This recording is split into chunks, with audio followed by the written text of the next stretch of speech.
world marks a somber milestone today, International Holocaust Remembrance Day, in memory of the 6 million Jews who were killed in Nazi-occupied Germany and beyond.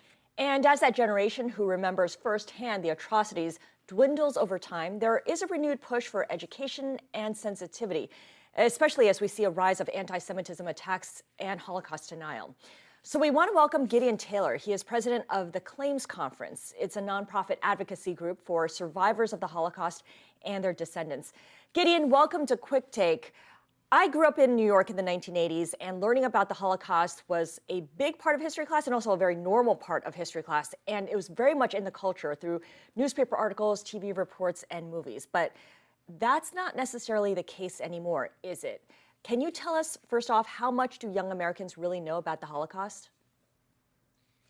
Less and less. And as we move further and further away from the time of the Holocaust, we've seen, and surveys that we've carried out have shown a very alarming lack of knowledge about the Holocaust, lack of awareness. And that's particularly troubling coming at a time as there are fewer and fewer Holocaust survivors to tell their own stories in their own words. And that's what's driven us to really look at all different ways that we can make sure that the lessons of the Holocaust, what happened, can be transmitted to future generations, and particularly to a younger generation.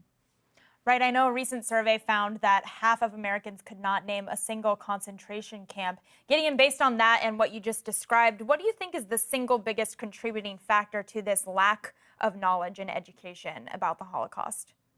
I think there's a lot of reasons. I mean, partly it's distance in time, partly it's fewer survivors, and partly also, I think the way in which a younger generation learns is very different from how it was 5, 10, 15 years ago.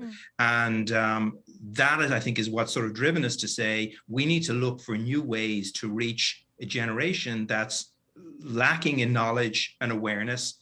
And that's what's led us to looking at social media as a critically important tool to communicate lessons that are important and relevant, not because of the historical fact or just because of the historical fact, but because of what they say about us as human beings and our society.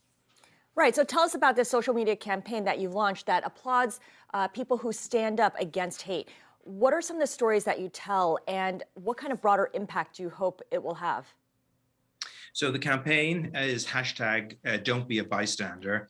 And it is pretty much as the hashtag says. I think what you have stories that come from the Holocaust, remarkable stories of people who were not bystanders, and they weren't bystanders at a time where the risks to themselves of partaking, of taking sides, of helping a Jew were in some cases a penalty of death. So these were people who gave everything or risked everything in order to do what was right. And I think the lessons that carry for us are as powerful in all of the issues and challenges we face today as they were then. And that's why we want to use these voices, the voices of Holocaust survivors, while we still have Holocaust survivors with us, while we still have people who's righteous among the nations, people who took those kind of risks to help people during the Holocaust.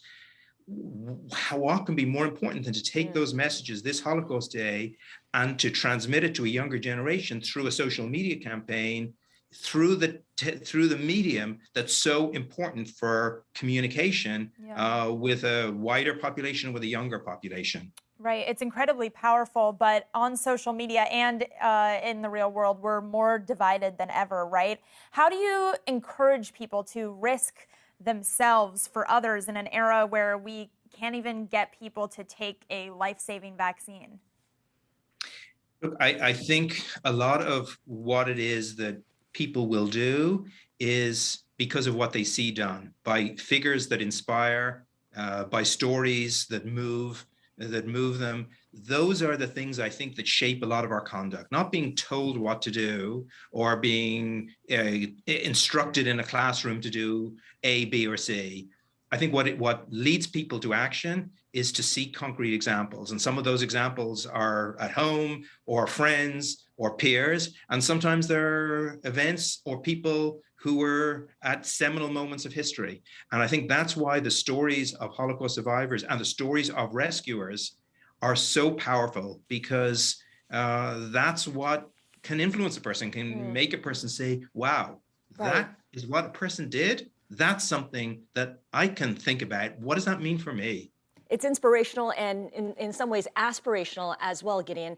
I want to get your thoughts on the latest news, and there seems like there's a headline on this every single day. A Tennessee school board has voted to remove Mouse, which is a graphic novel on the Holocaust, from its 8th grade curriculum. Apparently, there were concerns about offensive themes and vulgar language. How do you sanitize something like the Holocaust? It's very hard to transmit in an effective way a horror that's beyond comprehension. How can we understand and take 6 million Jews were killed? Staggering, beyond our comprehension. And that's why I think over time people have looked for ways to transmit and make real and make it something that people can understand, to get your hands around what's incomprehensible. And there were films that people said they were concerned about, things like Mouse, books like Mouse, and others that look for innovative ways. I think we always need to be looking for innovative ways to transmit a message of something that's so hard to educate about. And we need to educate, yes, in scholarship and books and so on, but we also need to find ways that are creative and that address and meet people where they are. Because you can't educate people where you, the educator, are, or us, the adults, are. You have to meet people where they are if you want them to understand what happened and what is the lesson that can be taken from it. And Right. that, I think, is critically important for us. I'm really glad you bring up the importance of these lessons, Gideon, because unfortunately we have consistently seen a raise in hate crimes, anti-Semitism in the US.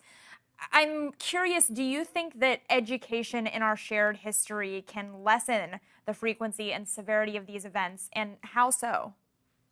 I think you can't do it without it. I think the lessons that we see from hate crimes is exactly a lack of understanding of history and a lack of understanding of other communities. I mean, it's those two gaps that are what so often leads to this cancer in our society of hatred and hate speech. And our earlier social media campaign also sort of built around that. It was called "It Started with Words," hashtag "It Started with Words." And that was a previous campaign. And the message there was one that the Holocaust didn't start with death camps and Auschwitz. It started with what people said and how people said it. And that's equally a lesson that is a partner lesson to the one we talk about, "Don't be a bystander." It started with words is also a lesson that we hope resonates, and we believe resonates with people. Think about what you say, because look what it can lead to. And that's what Holocaust survivors in videos said again and again in that campaign. And I think that's something that resonates with young people. Absolutely. And those voices, and giving a megaphone to Holocaust survivors so that public and young people will hear their voice, that's what this campaign's about. Well, as George Santayana said, those who don't know the past are condemned to repeat it, and it's something that you choose to show in different ways. Gideon, really appreciate your time. Thank you so much for joining us. Gideon Taylor, of course, talking about the Holocaust Remembrance Day.